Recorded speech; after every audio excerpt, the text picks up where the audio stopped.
Guardians, it's the one and only big bad bald bearded bugger himself, Brogues here, back with your daily dose of Destiny dependent dialogue.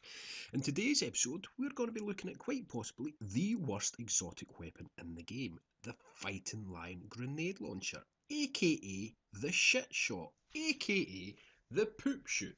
So if you want to find out if this weapon is worth keeping or sharding, keep on watching. Now, first of all, we're going to have to look at the exotic perks in this weapon to see whether or not there is any potential whatsoever.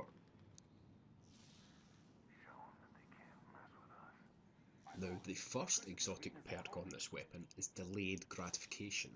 Grenade projectiles will bounce off surfaces, hold R2 to fire and release to detonate. Not a great perk. Next we have countermass. The weapon is weighted for vertical recoil. Then we have implosion rounds. This weapon's projectiles travel faster and have a controlled explosion. Then thin the herd. Direct hits with this weapon will do more damage to shielded energy combatants. Rapid kills against grenade damaged enemies will refill the magazine. And finally, short action stock. The weapon is especially easy to grip, but the perk that's most important on this is thin the herd. Does this gun have the potential to be some sort of EMP destructive device? Now, let's take this puppy out into action in a strike and see what it can do. Now, we're going to be comparing this weapon to the Flash and Thunder. It's the legendary grenade launcher, which has a similar archetype, being that it fires only one shot at a time.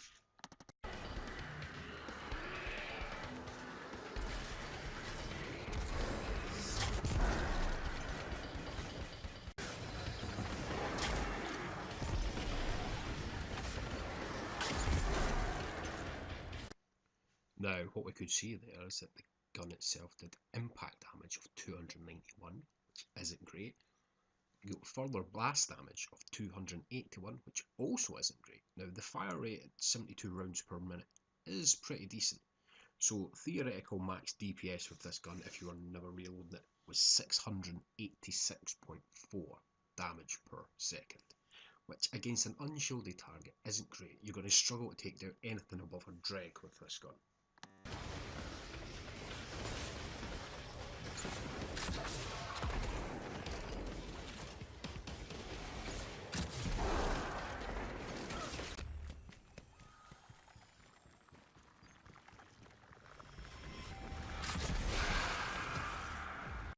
Now for Flash and Thunder. What we can see is the impact damage is 766, which is far superior to the Fighting Lion. Blast damage is 256, slightly lower.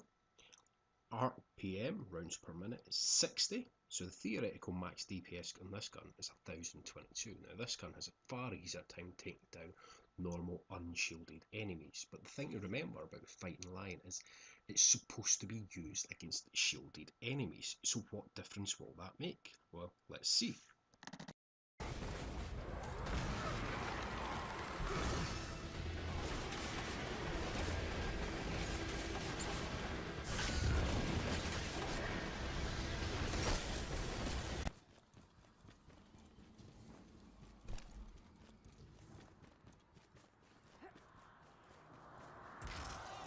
Take them, we're coming to you.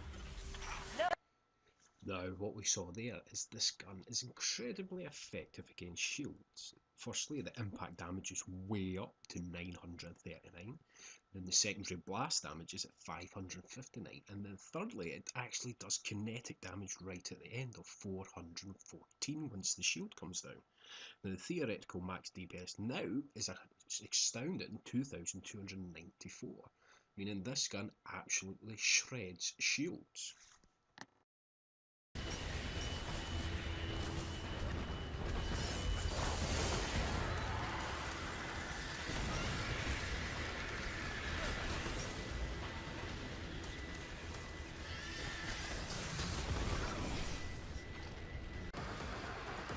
It's time.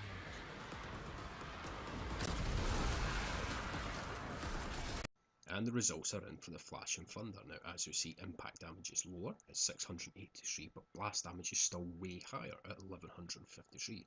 Now, the kinetic damage was 0 because this gun energy type did not match the shield, so the Fighting Lion had the advantage there. What you have to remember is any other shield or specifically a matching shield, this will do even more damage on top. So that's the fact that it's slightly less theoretical max DPS doesn't matter. Now the fighting line has the advantage of being an energy weapon as opposed to a power weapon, so you will get more ammo for it. But it does so little damage to enemy mobs that it's practically useless. Now in the future this is going to need a major buff. Something like the suppressor grenade the Void Titan carries would be perfect for it, allowing it to do either damage over time, stun the enemy, freeze the enemy, some sort of extra perk on top of what it's carrying, because at the moment it's too weak. Now that is it for today's episode. If you found this at all informative, please feel free to share, like and subscribe. And until we meet again, my friends, please remember... Eyes up, Guardian.